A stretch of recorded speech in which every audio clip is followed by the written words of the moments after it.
Trouver une épave et l'identifier sont deux choses bien différentes, surtout lorsqu'il s'agit d'épaves de l'époque coloniale.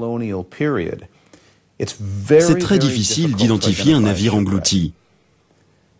De nombreux bateaux ont été construits par un pays, capturés par un autre, vendus à un troisième.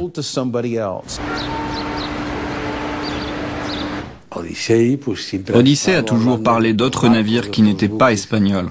Ils n'ont jamais reconnu qu'ils l'étaient, car cela risquait de compromettre leurs chances dans cette bataille judiciaire.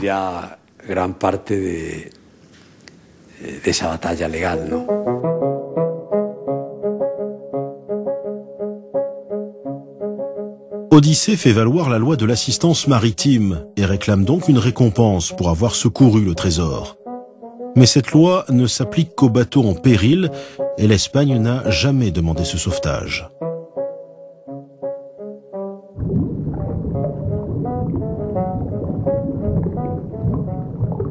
À la suite de la polémique soulevée par cette affaire, l'Espagne a renforcé sa loi interdisant l'exploitation commerciale du patrimoine culturel. À présent, si les pièces de monnaie d'Odyssée sont restituées à ce pays, elles ne pourront jamais être vendues.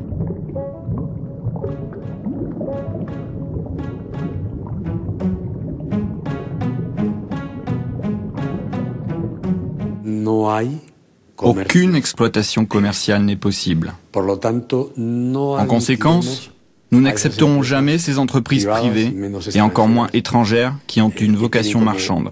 Les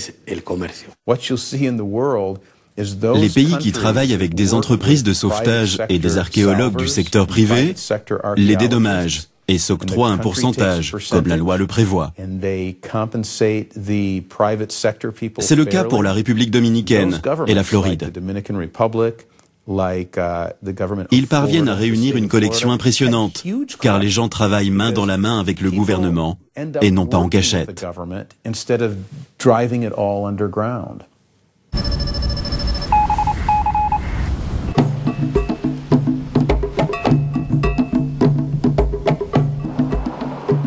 La République dominicaine abrite l'une des plus belles collections d'épaves de l'époque coloniale.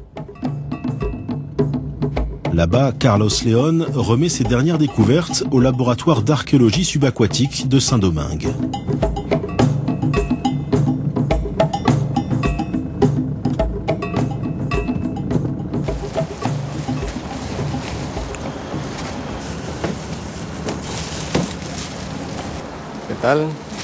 Alors, qu'est-ce que vous en dites?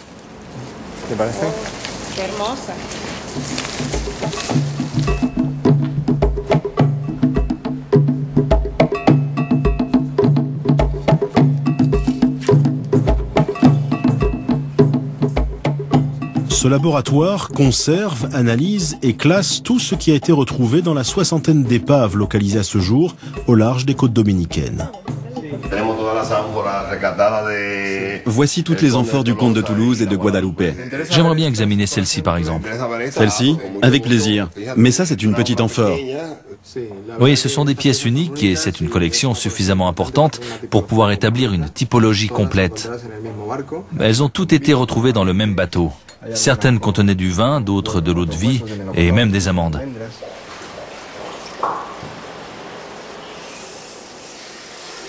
La collection amassée dans ce laboratoire n'aurait pas pu voir le jour sans l'aide des chasseurs de trésors.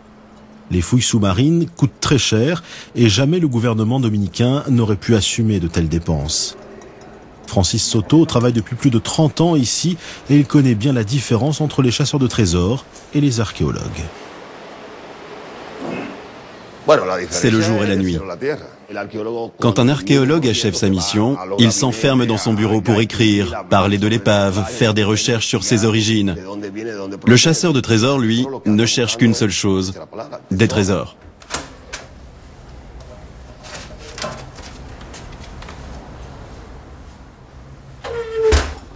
Et ça, d'où ça vient?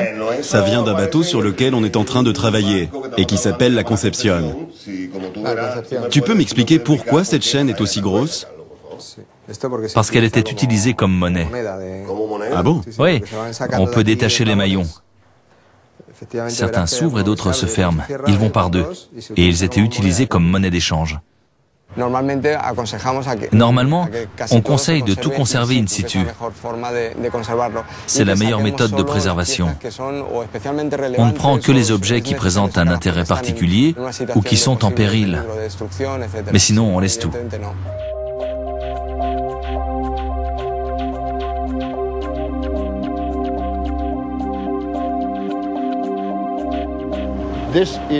C'est une mascarade. Ces gens sont tout le temps en train de philosopher, mais ils ne sont jamais passés à l'action. Ce sont des universitaires, des archéologues qui n'ont jamais rien fait, qui ont marché sur les pas des pionniers comme moi, comme Mel Fisher, comme Tracy Bowden. Ils nous détestent, mais grâce à nous, le patrimoine est une réalité. Il est présent dans les musées.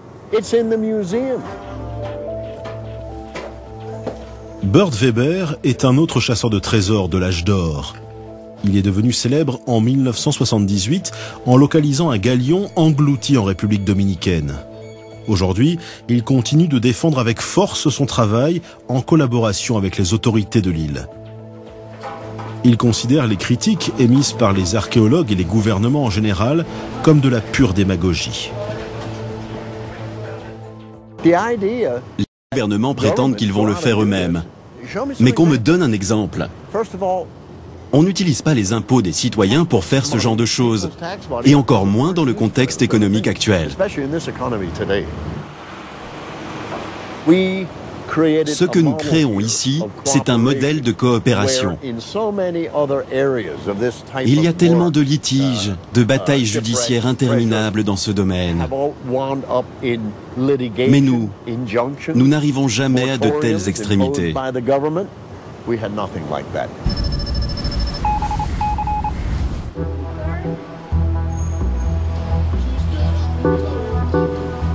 À Key West, les vestiges du Nuestra Señora de Atocha sont exposés dans un musée.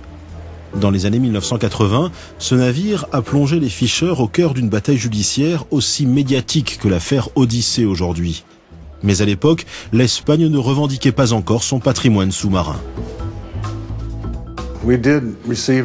Un jour, on a reçu une lettre très polie de l'ambassadeur espagnol qui nous félicitait de l'avoir trouvé et précisait que l'Espagne ne faisait aucune réclamation concernant l'Atocha.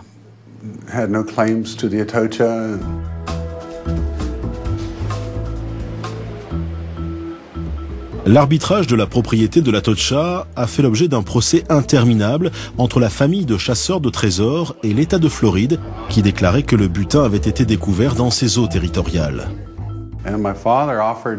Mon père a proposé de faire don de 35% du trésor, mais ils ont répondu qu'ils le voulaient en entier. J'ai passé une grande partie de ma vie à le rechercher, et on ne pensait pas qu'ils avaient le droit de venir nous voir en disant « c'est à moi ». C'est comme ça qu'on s'est retrouvés en procès pendant 8 ans. On est allé devant la Cour suprême et finalement c'est à nous qu'est revenue la propriété du trésor.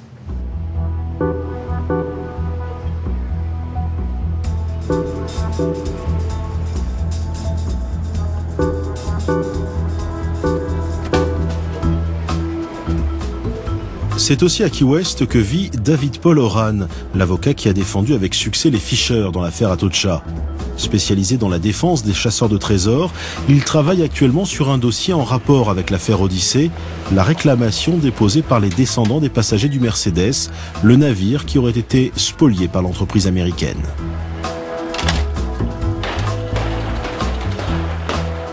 Bonjour.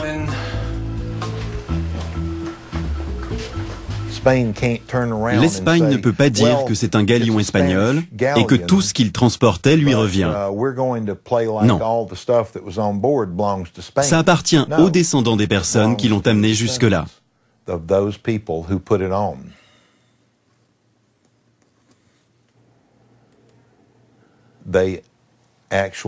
Le navire n'est jamais arrivé et les familles n'ont reçu aucun dédommagement. Et elles estiment que c'est à elles que doit revenir la propriété.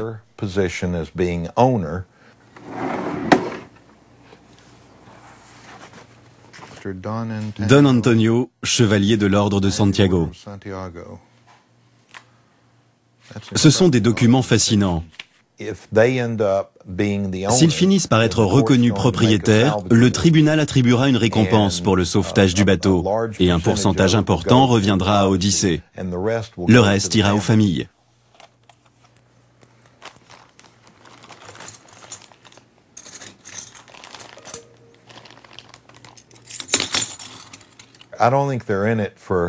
Je ne crois pas qu'ils se soient lancés là-dedans pour l'argent. Je crois qu'ils le font pour pouvoir dire que ce navire a appartenu à leur arrière-arrière-grand-père et qu'il a navigué à son bord.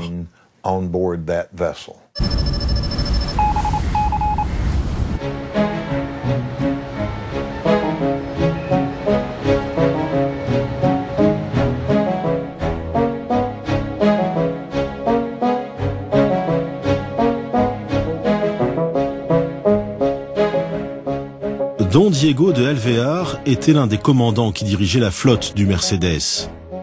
Dans le naufrage, il a non seulement perdu sa fortune, mais également son épouse et 7 de ses 8 enfants. Néanmoins, ses descendants espagnols ont décidé de ne pas prendre part à l'action judiciaire. Ils condamnent les actions d'Odyssée, mais pour des raisons plus personnelles.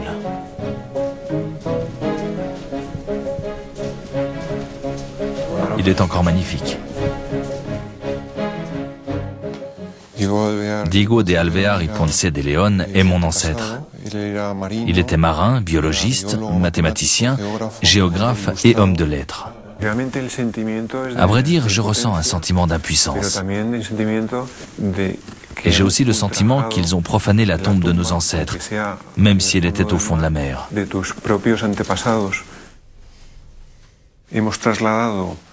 Nous avons contacté le gouvernement espagnol, son ministère de la Culture, son armée bien sûr, et les différentes institutions qui suivent l'affaire. Nous soutenons l'Espagne dans la défense de ses intérêts, pour que les vestiges du Mercedes lui soient restitués. Nous ne déposerons donc aucune réclamation.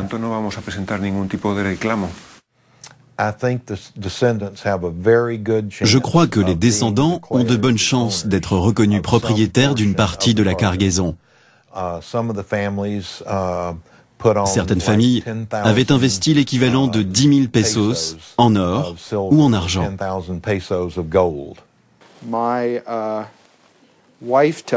Ma femme me dit qu'elle descend de Louis XIV. Mais cela ne fait pas de moi le propriétaire de quoi que ce soit dans un musée français ou à Versailles. Tout le monde semble réclamer sa part des richesses cachées au fond de la mer et chacun pense avoir la solution idéale pour les exploiter. C'est le cas de Frank Gaudio, l'archéologue sous-marin qui a révélé les trésors engloutis d'Alexandrie. Le meilleur moyen de protéger le patrimoine sous-marin est de savoir avant toute chose où il se situe et de quoi il se compose. Les pays devraient organiser des opérations de recherche et de recensement de ce qui se trouve dans la mer.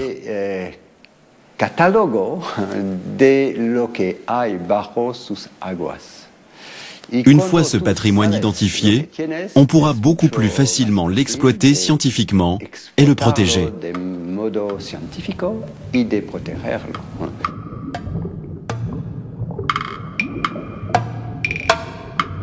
Si un groupe se présente et dit à un pays « Je veux chercher ce bateau », l'État concerné devrait être en mesure de dire que c'est lui qui va s'en charger, ou de proposer une collaboration.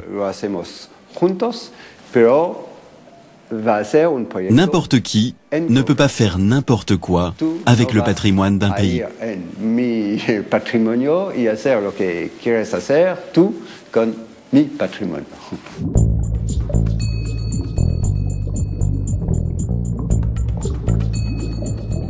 Si l'archéologie sous-marine déchaîne les passions, c'est parce qu'elle représente un gros enjeu financier.